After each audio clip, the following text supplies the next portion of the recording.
Olá, está no ar para todo o Brasil MP Cidadão. E no programa de hoje você vai ficar por dentro dos principais destaques do portal do Ministério Público no quadro Minuto MPRJ. Nossa repórter Patrícia Dantas foi conferir como o MPRJ vem acompanhando a situação precária do transporte público em Belford Roxo. E aqui no estúdio, na segunda parte do nosso quadro de entrevistas sobre o combate ao abuso e à exploração sexual de crianças e adolescentes, nós vamos receber o promotor de justiça Rodrigo Medina, ele que é coordenador do Centro de Apoio Operacional, o CAO, das Promotorias da Infância e da Juventude em matéria não infracional. Está no ar para todo o Brasil, MP Cidadão. É o Ministério Público mais perto de você.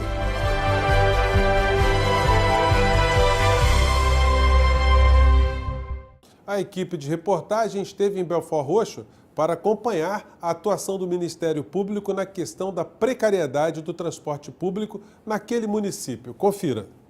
O trabalho das promotorias de justiça não para. O MP Cidadão esteve no CRAI Duque de Caxias e conversou com a promotora de justiça Juliana Morim Cavaleiro sobre a atuação do MPRJ na Baixada Fluminense.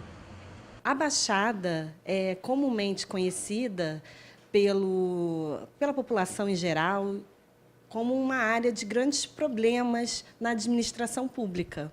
É uma área que tem muitos conflitos sociais, muita ausência do poder público.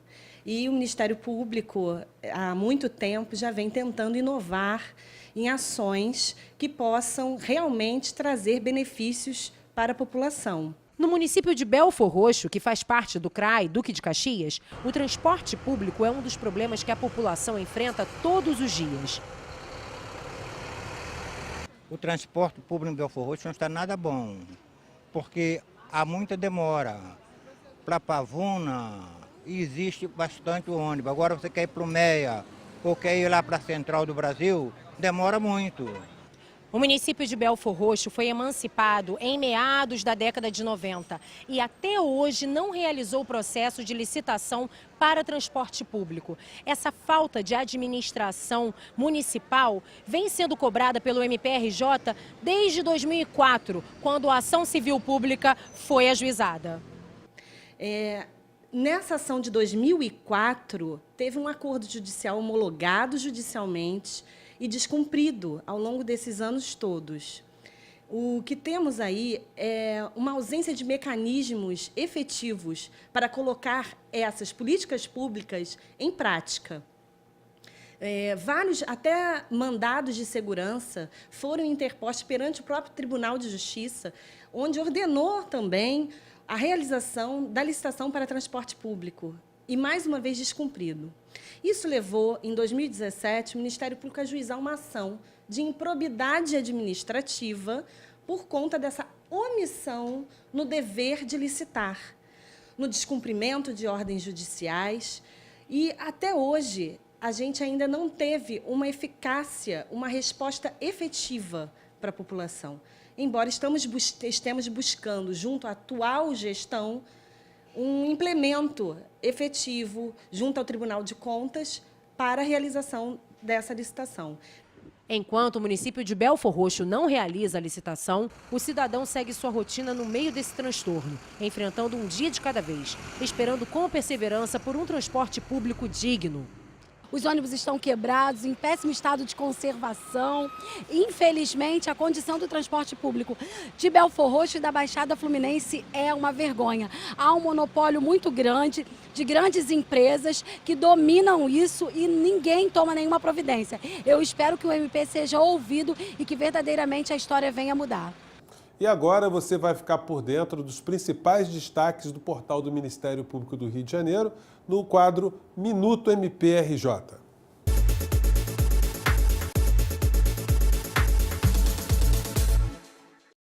Olá, José Fernandes. Vamos aos destaques do Minuto MPRJ? O Ministério Público do Estado do Rio de Janeiro sediou o evento Diagnóstico do PLID MPRJ, o desaparecimento nas burocracias do Estado. organizado pela Assessoria de Direitos Humanos e de Minorias, pelo Centro de Pesquisas e Inovações e pelo Sistema Nacional de Localização e Identificação de Desaparecidos, o SINALID, e pelo Instituto de Educação e Pesquisa, o IEP do MPRJ. E o MPRJ, por meio da 2ª Promotoria de Justiça, junto à Vara de Execução Penal, enviou à Justiça manifestação contrária ao pedido de transferência do ex-governador Sérgio Cabral, da penitenciária Pedrolino Oliveira Verligem, em Bangu, para o presídio Frederico Marques, em Benfica. Cabral está em Bangu desde o dia 11 de abril, após o Supremo Tribunal Federal autorizar seu retorno do Paraná para o estado do Rio. E para finalizar, o MPRJ participou da reunião sobre o projeto Protegendo o Futuro, realizado no município de Belfor Roxo pelas Secretarias Municipais de Educação e de Assistência Social e Cidadania. O objetivo do projeto é que no próximo ano, já no momento das matrículas, ocorra a verificação da condição de identificação de cada aluno e que, nos casos necessários, seja providenciada a expedição das identidades civil e biométrica, além do cadastro de pessoa física. Segundo o Programa de Localização e Identificação de Desaparecidos, o PLID, aqui do MPRJ, Belfor Roxo lidera o ranking estadual no número de crianças e adolescentes desaparecidos. Por isso, a identificação biométrica é ferramenta vital para a redução desse número. Os dados do resultado desse projeto serão enviados para o MP em Mapas, que fará a consolidação e a exibição das informações para o acompanhamento dos parceiros e da sociedade. Por hoje é só, José Fernandes. Até a próxima. Muito obrigado pelas informações, Patrícia. E esse foi o nosso quadro Minuto MPRJ. A gente vai fazer agora um pequeno intervalo e voltamos já já com o nosso MP Cidadão.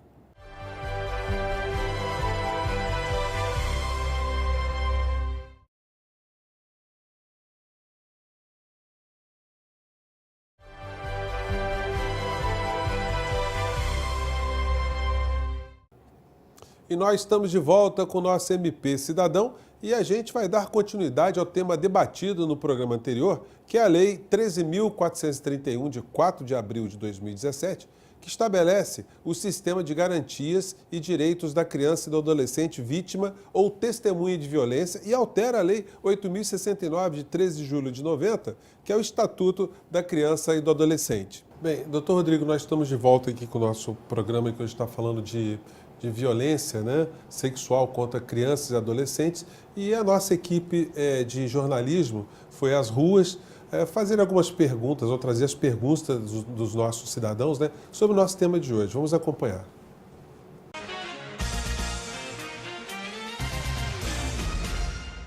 Meu nome é Carlos Calixto, eu gostaria de saber como é que eu faço para proteger meu filho de um possível agressor. Meu nome é Cássia Carecho, sou arquiteta e gostaria de saber como manter o sigilo de quem está fazendo a denúncia. Doutor Rodrigo, primeiro, muito obrigado por você que participou do nosso programa, né? E, doutor Rodrigo, como é que a gente responde aos nossos cidadãos aí? Bom, em relação à proteção da criança para prevenir um possível abuso, na verdade está relacionado ao exercício do poder familiar e o dever de cuidado. Eu acho que especialmente os pais de crianças pequenas têm que estar sempre atentos, têm que estar vigilantes. Alguns cuidados mínimos, por exemplo, nos locais de grande circulação, não deixar a criança desacompanhada, como por exemplo um banheiro de um shopping. Estar sempre atento aos sinais que a criança pode estar demonstrando de que sofreu um abuso, que a gente conversou até anteriormente em outro programa.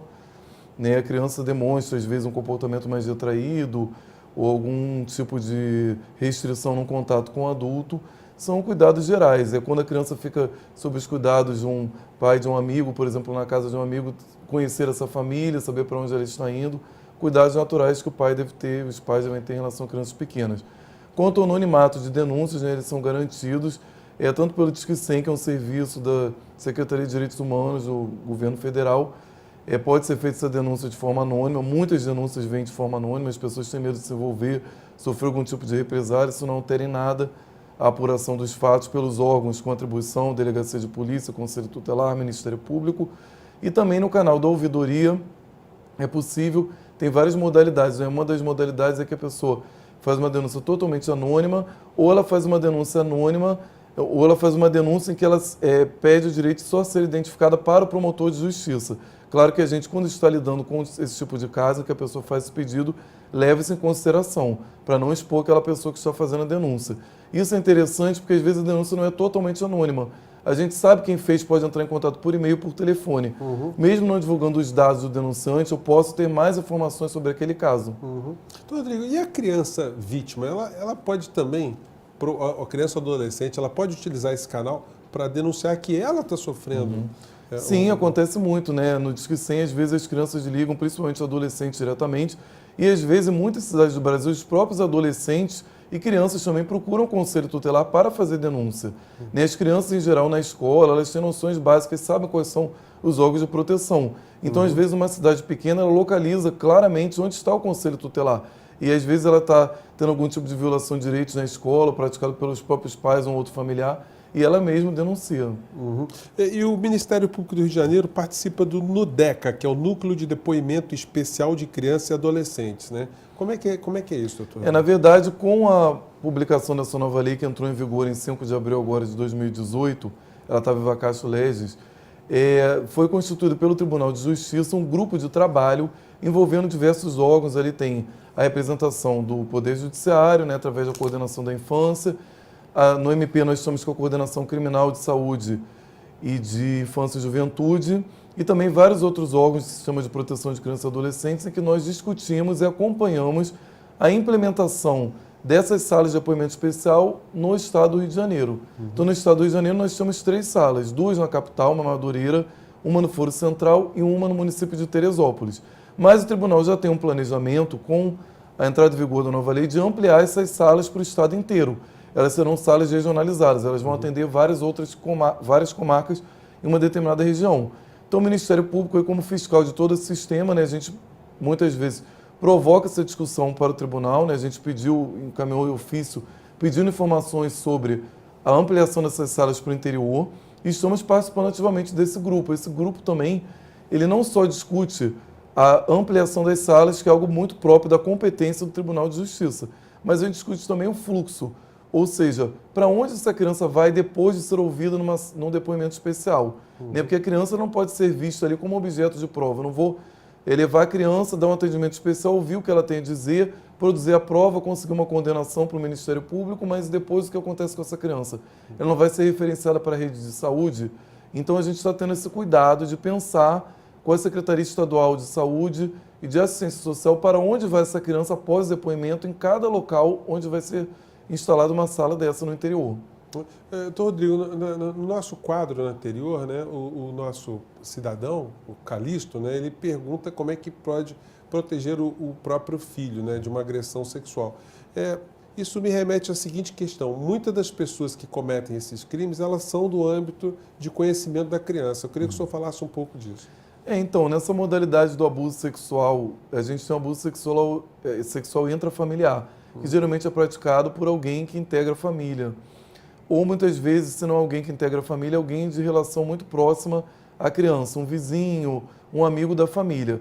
Geralmente, quando esse tipo de ato é praticado, ele acontece entre 4 paredes. É muito difícil, nessas hipóteses de abuso sexual intrafamiliar, ter prova, ter testemunha dos fatos. Né? A gente depende muito do depoimento da criança.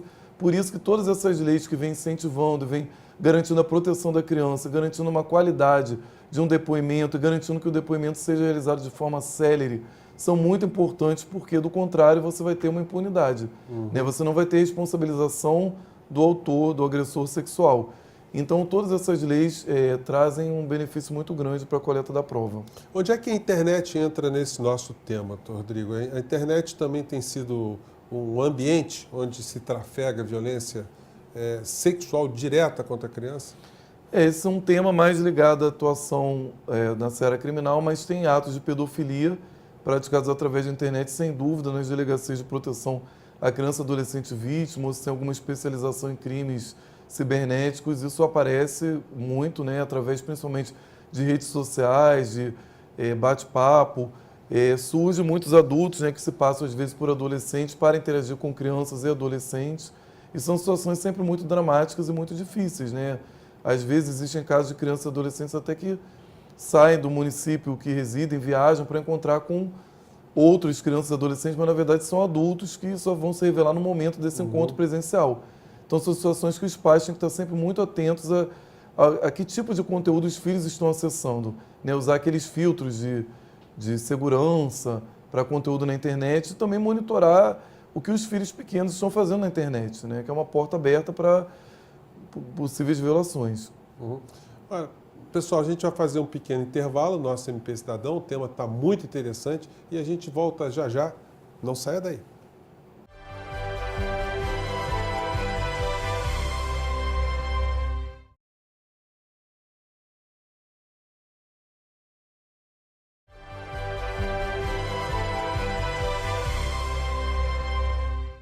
E nós estamos de volta com o nosso MP Cidadão e hoje falando de um tema muito importante, fundamental, né, que é a violência sexual contra crianças e adolescentes. Nós abordamos diversos aspectos aqui, doutor Rodrigo.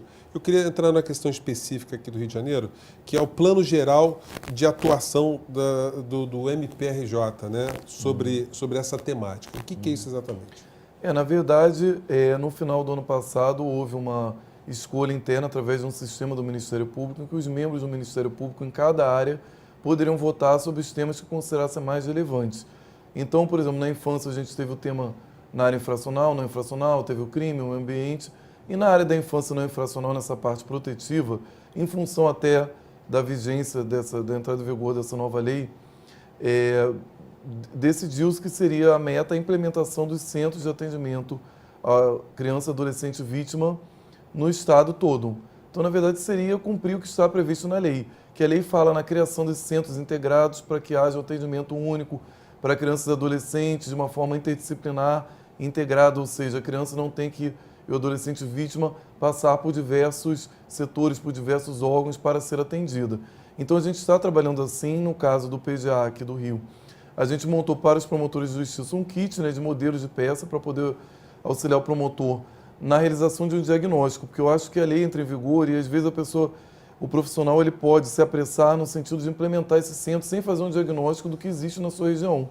Então esse diagnóstico eu acho que é fundamental. Por exemplo, se o promotor de justiça trabalha em um determinado município, ele precisa saber o que tem naquele município. Muitos já têm esse diagnóstico feito, mas outros não têm. Né? Saber quais são os órgãos, quais são as ONGs que atendem crianças e adolescentes. Como é que funciona o fluxo na saúde? Está funcionando bem o atendimento? Quando uma criança sofre um abuso, ela consegue ter atendimento psicológico na rede de saúde? É uma ONG que realiza esse atendimento no município? Na assistência social, como é que é o atendimento no CREAS, no equipamento próprio para esse tipo de atendimento, para realizar um diagnóstico da situação de violência vivenciada pela família? Então a gente propõe isso, né, a criação desse centro, mas com a realização prévia de um diagnóstico. E os promotores já estão instaurando os inquéritos e adotando as medidas para ampliação desses centros pelo interior do estado. Eu queria voltar à questão mais específica do tema, doutor Rodrigo, também, com relação ao perfil do agressor, né? Quando se fala em violência contra a criança e adolescente, violência sexual, sempre se tem no imaginário a figura masculina como autor do crime. É uma regra absoluta ou mulher também pode cometer crime sexual? Não, muitas mulheres praticam crime sexual. Acho que tem esse estigma em relação à figura do homem como abusador, porque a maior parte dos casos é praticada por homens, mas a gente não pode esquecer que assim, não existe regra em relação a essa questão de violência sexual contra criança e adolescente. A gente tem pessoas de diversas idades, homens e mulheres, pessoas com contato muito próximo com a criança, mas assim, tem avô, bisavô, pai. Então não tem só também essa visão que se tem muito que o padrasto é que pratica o abuso sexual porque a criança não é filha dele. Não tem isso. Muitos filhos biológicos sofrem abuso sexual praticado pelos pais, homens, ou pelas mães também. Então, acho que não existe estigma, nem classe social, todas as vítimas são passíveis aí de sofrerem violência. E a mãe que é conivente com a agressão sexual contra o filho? Como é que fica o papel dela perante a lei, né, diante desse conflito? Eu vou falar mais especificamente da infância e da juventude, né, que é a área que eu atuo. Na infância e da juventude isso pode ter implicações, né, tem implicações. Na verdade, muitas vezes, quando o abuso sexual, quando o ato praticado pelo pai, às vezes é de tamanha gravidade, ele pode ser sujeito à destruição do poder familiar. Ou seja, ele perdeu o poder de pai sobre aquela criança. E muitas vezes o envolvimento da mulher ele tem que ser visto com muita cautela. Né? Muitas vezes a mulher está inserida num ciclo de violência doméstica. Então ela é conivente mas ela é conivente porque ela também é vítima de violência. Quer dizer, violência sexual contra a criança e adolescente pode revelar também a violência doméstica contra a companheira. Então a gente vai levar em consideração, claro, todos esses fatores, mas existem casos, sim, em que a mulher ela tem ciência, ela não está sendo oprimida pelo marido, na verdade ela é cúmplice de um crime. Ela, na verdade, cria uma situação de facilitação para que sua filha seja abusada pelo seu companheiro, pelo padrasto da criança, pelo seu marido, enfim. São várias as situações. Mas em muitos casos também a gente tem esse fator da violência doméstica incidindo, em que a mulher ela é tão oprimida que ela não consegue nem se defender da violência praticada pelo marido contra ela mesma e nem proteger o filho da violência praticada pelo marido ou companheiro. Quer dizer, o caso sendo de conhecimento do Conselho Tutelar, o Conselho Tutelar cabe a ele motivar também uma ação contra o agressor aí na outra esfera também, né? Sim, ele pode produzir relatórios, enfim, mandar para o promotor da infância. O promotor da infância, por sua vez, pode encaminhar esses elementos para o promotor de investigação penal com atuação criminal para adotar as medidas cabíveis. Agora, doutor Rodrigo, e se o agressor for adolescente? O agressor adolescente de 17 anos ou a adolescente de 17 anos praticando um ato violento sexual, né, contra uma criança? No caso, ele vai estar praticando um ato infracional análogo a um crime, por exemplo, de estupro. Isso tem que ser visto com muita cautela. Muitas vezes, quem pratica esse ato de violência, às vezes não é propriamente um ato de violência, são crianças de mesma idade na descoberta da sexualidade. Tem que tomar cuidado também com a responsabilização nesses casos, mas tem casos, efetivamente, que isso se configura. Por exemplo, um adolescente de 17 anos e uma criança de 2 anos, é uma diferença de idade muito grande. Isso pode vir a configurar um ato infracional análogo a um crime de estupro. Então, esse adolescente ele vai ter toda a proteção, mas a responsabilização dele vai ser de acordo com as regras do Estatuto da Criança e do Adolescente, mas numa vara da infância e da juventude, com competência em matéria infracional, vai seguir todo o rito do Estatuto da Criança e do Adolescente, já é uma vara especializada, então todos os cuidados, toda a sensibilização dos profissionais para esse autor desse ato infracional também já vai estar ali, porque é uma vara da infância também, que está apurando esse fato, não é uma vara criminal. Então, a dinâmica seria mais ou menos essa. E a criança vai ter toda a proteção. Se houver necessidade de colher o depoimento dessa criança numa sala de depoimento especial, isso vai ser feito, porque essas salas de depoimento especial que existem nos tribunais, elas são, na verdade, de multiuso. Elas geralmente têm uma agenda, tem um setor responsável, mas vários juízes podem marcar a utilização da sala. Então, por exemplo, um juiz de família está fazendo um processo delicado em que ele tem que ouvir a criança. Ele pode fazer um agendamento e designar uma audiência para ser realizada usando aquela sala. O juiz da infância também, o criminal é o que utiliza mais. Mas, assim, todos os juízes que vão ouvir crianças vítimas ou testemunhas hoje podem usar essas salas. Agora, doutor Rodrigo, quando é feita uma denúncia anônima, né, é necessário que os órgãos que estão atuando nesse caso, eles tenham muito tato, né, para lidar com isso, né? Porque como é que se aborda uma questão que está oculta e uma questão tão grave ao mesmo tempo? É muito difícil sempre, porque em muitos casos a gente vai... o Conselho Tutelar não pode chegar fazendo uma abordagem, fazendo perguntas. Aqui houve uma situação de abuso, ele vai ter que, na verdade, buscar evidências ou, enfim, fatos que levem a alguma conclusão em relação àquele abuso. Então, por exemplo, na hora que ele pensa na aplicação de uma medida protetiva a essa criança, ele pode, por exemplo, ir à escola para saber se a criança está tendo uma queda do rendimento escolar, se houve uma mudança de comportamento na criança pequena. Ele pode ouvir vizinhos dessa criança, ele pode ouvir os familiares dessa criança, mas não dá para ele perguntar objetivamente sobre a situação de abuso. E, na verdade, ele vai construindo a partir daí um caso, enfim, para poder aplicar as medidas protetivas dessa criança. E, havendo elementos, ele vai encaminhar para a seara criminal. Bem, doutor Rodrigo, tem uma questão também que eu acho que é muito importante que se aborde, né? Que é o tratamento que os hospitais, as clínicas, né, devem dar ao fato quando se torna conhecida uma agressão contra a criança e adolescente. Como é que é isso? Na área da saúde existe um sistema integrado de informações que se chama SISNAM, em que eles lançam, tem uma ficha padrão num sistema online deles, próprios da saúde, onde eles vão lançar sinais de violência praticada contra criança e adolescente. Seja de natureza sexual ou não, qualquer tipo de violência, maus tratos, tudo que acontece, que seja detectado no exame de hospital. Uma criança que chega com lesões, que dá entrada num serviço de saúde várias vezes, com características de que sofreu lesão ou está sempre queda, alegada pela mãe, já vai gerar uma certa desconfiança do profissional de saúde. Esse profissional de saúde, pelo Estatuto da Criança e do Adolescente, ele é obrigado por lei a fazer essa notificação, uma notificação compulsória. O profissional de saúde, de educação, que tem contato direto com a criança e tem notícia de que houve uma situação de violação de direitos, ele tem que comunicar aos órgãos com atribuição. No caso, o fluxo mais natural seria ele comunicar ao Conselho Tutelar. É assim que funciona na prática, né? Na prática, quando um hospital, por exemplo, recebe uma clínica da família, enfim, uma criança com sinais de violência, ele vai notificar ao Conselho Tutelar, sem prejuízo das medidas que ele vai adotar nesse sistema de notificação interno, que é nacional. Quer dizer, e a vontade da mãe e do pai aí não quer dizer nada, né? O pai dizia assim ao médico, doutor, por favor, não notifique, isso aí foi um tombo, né? É porque eles próprios podem estar sendo os agressores. Eu acho que são situações que merecem uma apuração. Pode ser um tombo, mas pode não ser. E o profissional de saúde, geralmente, ele já tem essa sensibilidade para identificar quando há algo estranho na narrativa ou pelo tipo de lesão que foi causado. Rodrigo, agora nós vamos para o nosso quadro MPRJ Responde.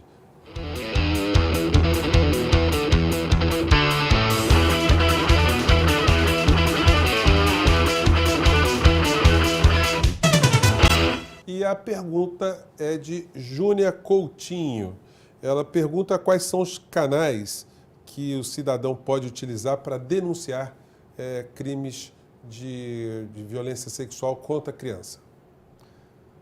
Bom, aqui no estado do Rio de Janeiro, pode ligar 127 para acessar a ouvidoria do Ministério Público ou entrar diretamente no site do Ministério Público, que tem um link próprio para preencher um formulário para a ouvidoria. Essa denúncia pode ser feita de forma anônima ou o denunciante pode pedir que seus dados só sejam revelados ao promotor de justiça. Tem também o serviço do governo federal, que é o Disque 100, que é um canal para violação de direitos de todos os tipos. Ele começou inicialmente sendo para criança e adolescente, mas hoje qualquer tipo de população vulnerável, violência contra a mulher, contra o idoso, LGBT, pode ser denunciada no Disque 100. Também é possível fazer denúncia diretamente no Conselho Tutelar, né, muito frequente, e nas próprias promotorias de justiça.